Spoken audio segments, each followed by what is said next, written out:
I think clearly there's a mandate on the part of CBS News to be unbiased, and there are a lot of people that go into those decisions on what gets on the air, and we're competing with other networks and other channels and other stations that clearly have a different point of view about what they should do, and that's okay. It's a point of view as long as people know what they are getting.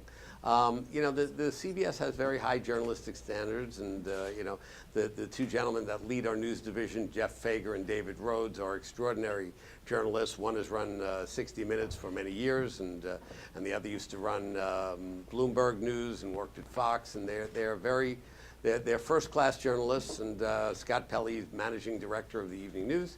And they really watch what they say. They pay attention. There's a lot of people that put in the decision, so you make sure you're not on one side or the other.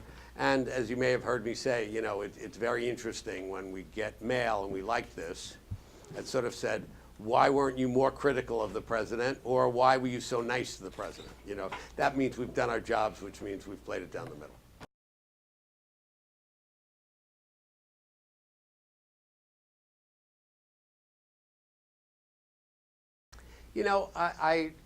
I started very low, and I worked my way up, and I sort of remember everybody I ever worked for, and other people, and, it's not that complicated. You sort of treat people as you want to be treated yourself, and as people are coming in, especially the higher you get, you have to remember that how you treat people is very, very important. So, there was one time where, there was an assistant down the hall, and I was preoccupied, and I didn't say good morning to her, and she was very upset about that. I heard later on. I said, I didn't even notice it, but you have to be mindful of that, there are real human beings there, and once again, you find people that have a similar mindset as you, who are driven to do the right thing. I think the leadership is about succeeding while doing it the right way.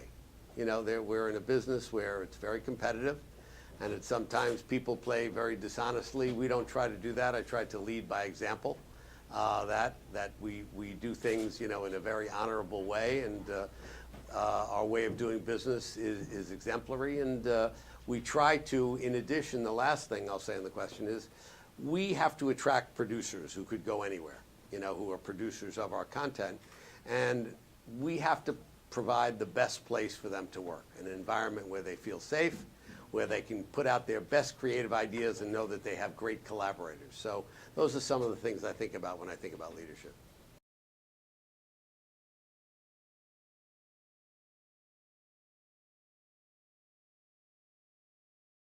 I think a big decision I had to make was leaving Warner Brothers and coming to CBS. I was in a very safe place at a very good company, very solid, but I think my dream was always to run a network. So I left a very comfortable, safe environment to take a big risk, and it worked out for me. And the first 2 years were very difficult there because I was without my team and without people who I really liked working with, and that's difficult because I really like the idea of being surrounded by people who work very hard and think the same, about success as you do.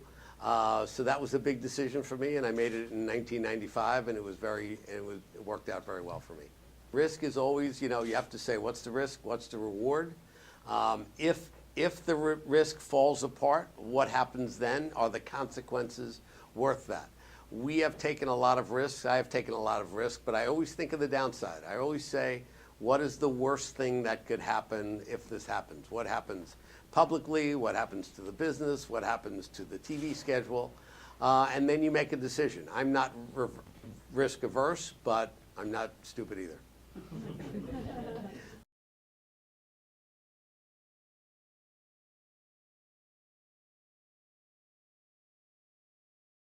Well, the only word I would disagree with is exclusively. In other words, we have a partnership with Amazon where they and Netflix, both of them, where they buy a lot of our content. We own libraries of old CBS shows, old Paramount shows. So, for instance, we own every Star Trek ever made. We own I Love Lucy and shows like that, and Mission Impossible. We own all those shows. So we sell them to Netflix and we sell them to Amazon. By the same token, they are now getting into the original programming business, as they did with House of Cards and Orange is the New Black. we also own Showtime, which does Homeland and other shows like that. So we look at Netflix as a competitor, but also as a friend. So we produce a lot of shows ourselves, so we have talked about Netflix about producing for them, and that's the way it happens. There are shows on the CBS schedule that are produced by 20th Century Fox, that are produced by ABC Disney. So your competitors are also the people who are your partners.